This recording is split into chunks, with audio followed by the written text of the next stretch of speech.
চলো বন্ধুরা, সন্ধ্যা থেকে একটা ব্লগ স্টার্ট করলাম। এই দেখো সন্ধ্যাবেলাতে এই যে এখন বাজে প্রায় 6টা তো বেজেই গেছে মনে হয়। আর ডিম সেদ্ধ করে নিয়েছি, মা আর মেয়ে দুজনকার দুটো, আর এখানে ম্যাগি করে নিয়েছি। আর এদিকে দেখো এই যে তোমার চাল ভিজিয়ে নিয়েছি, পিঠে করব একটু পরে। তো চলো এখন আমরা খাওয়া দাওয়া কমপ্লিট করি, তারপরে পিঠে করব, তোমাদের সাথে দেখাবো সেটা। দেখো বন্ধুরা, এখানে আমি নিয়ে নিয়েছি এই যে মিক্সার, নিচে নামিয়ে এই যে ব্লেন্ড করব। এই যে বাটিও নিয়ে নিয়েছি। এ দেখো চালগুলো ঝরা, জল ঝরতে দিয়ে রেখেছিলাম, ওখানে জলেও চাল আছে, ওটা জলে থাকলে অসুবিধা নেই কারণ ওটা গোলা তৈরি হবে। আর এটা ঝুরো চাল, এটা দিয়ে ঢুপি পিঠে, জানি না তোমরা কেউ জানো কি ঢুপি পিঠে হয়।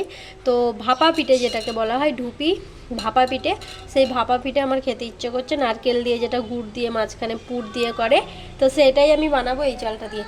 চলো আমি এবার ব্লেন্ড করে নিই, তারপরে তোমাদেরকে আবার দেখাচ্ছি।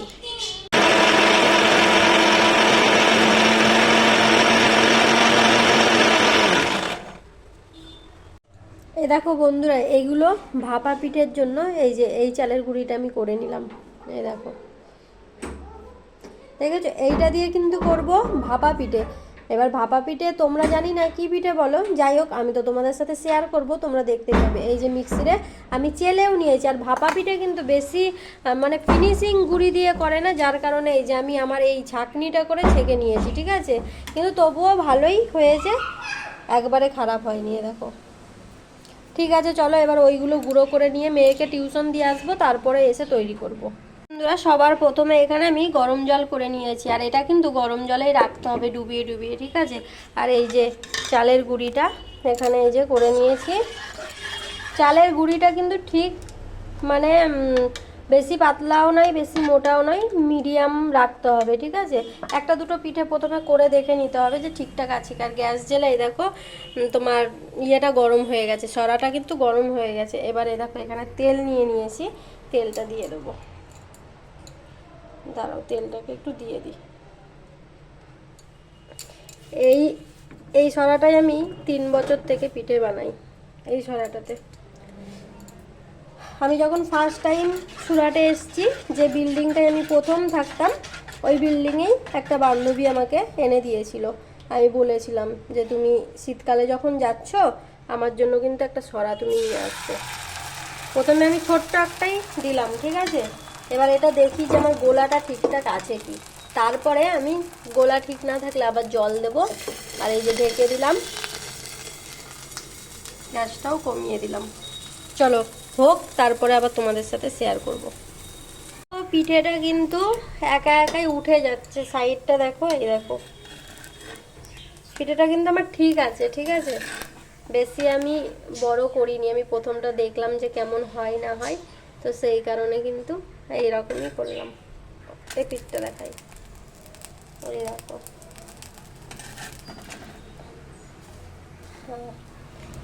এই যে মাঝখানটাও কিন্তু হয়েছে, ঠিক আছে, ভেতরে কাঁচা নেই।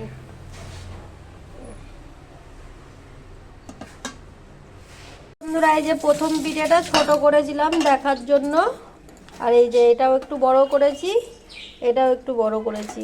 খেজুর গুড় আছে, এবার খেজুর গুড় দিয়ে খাওয়ার জন্য এরকম একটু পাতলা পাতলা করেই করব। কবিতা লাইফস্টাইল ব্লগ চ্যানেলে সবাইকে জানাই অনেক অনেক ওয়েলকাম। আশা করি তোমরা সবাই খুব ভালো আছো, তোমাদের ভালোবাসা আশীর্বাদে কিন্তু আমিও খুব ভালো আছি। তো বন্ধুরা, অলরেডি তো তোমরা অনেকটা ভিডিও দেখেই এলে, আর এই লাস্ট মোমেন্টে এসে আমি কিন্তু ভয়েস ওভারটা দিচ্ছি। প্রথম দিকে ভয়েস করা ছিল, যার জন্য আর তখন ইন্ট্রোটাও দিতে পারিনি।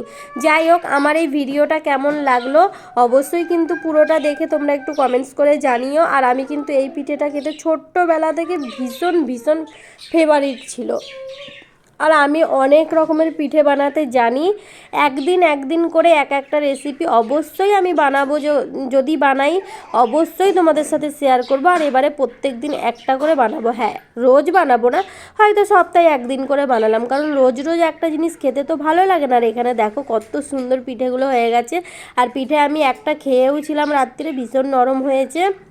আর আমি না এই পিঠে যখন বানাই একটু সেদ্ধ চালও এর মধ্যে দিই আর আলো চালও দুটো মিক্স করি, যার কারণে কি হয় পিঠেটা নরম তুলতুলে হয় সেদ্ধ চালটা দেওয়ার কারণে। আর যদি তুমি আলো চাল দিয়েই করো না তাহলে এই পিঠেটা কিন্তু প্রচণ্ড শক্ত হবে, দুধে ভিজিয়ে একদম তুমি মজা পাবে না খেয়ে। সেদ্ধ চাল মিশিয়ে করবে তাহলে ভীষণ মজা পাবে। আর দেখো মাঝখানে আমি কিছু মোমেন্ট তোমাদের সাথে শেয়ার করতে পারিনি, কারণ এই যে আমার এই নতুন সদস্যকে আনা হয়েছে, তখন তোলা হচ্ছিল ঘরে, যার কারণে এই নতুন সদস্যর কারণে তোমাদের সাথে মাঝখানের কিছু মুহূর্ত শেয়ার করতে পারিনি। তো ফাইনালি দেখো লাস্ট হয়ে গেছে, তারপরেই তোমাদের সাথে শেয়ার করেছি। আর এই দেখো আমার এই মানে অগোছলা একটু আমাকে দেখে নাও তোমরা কি। আমি এখন ভাবছি এই আয়নাটা হয়ে বেশ ভালোই হয়েছে, অনেক সময় না ব্লগে তো আমাকে তোমরা দেখতেই পাও না, যাই হোক টুক করে এই আয়নাতে একটুখানি দেখিয়ে দেবো ফেসটাকে। আর এই দেখো এটা হলো সকালে তোমাদের সাথে শেয়ার করলাম, পিঠেটা কিন্তু এখন বাসি হয়ে গেছে। আর বাসি এই পিঠেগুলো খেতে এতটা টেস্টি হয়, এত ভালো লাগে। আর শীতকালে যে কোনো বাসি জিনিস খেতেই ভালো লাগে, তাতে সবজি বলো বা বাসি ভাত বলো, পিঠে পায়েস তো মানে কোনো কথাই হবে না, বাসি খেতে এতটাই সুন্দর লাগে। আর এই পিঠেগুলো কিন্তু আমার ভীষণ ভালো লাগে, আর যারা তোমরা খাও তোমাদেরও কিন্তু খুব ভালো লাগবে। আর এই দেখো এই যে ভাপা পিঠেটা করব বলে চালটা গুঁড়ো করে রেখেছি, তবে আজকে আর বানাবো না, এই পিঠেটা শেষ হোক তারপরে ওই পিঠেটা আবার বানাবো। অবশ্যই তোমাদের সাথে শেয়ার করব। ভিডিওটা ভালো লাগলে ভালোবাসা দিয়ে অবশ্যই আমার পাশে থেকো। সকলকে ভালো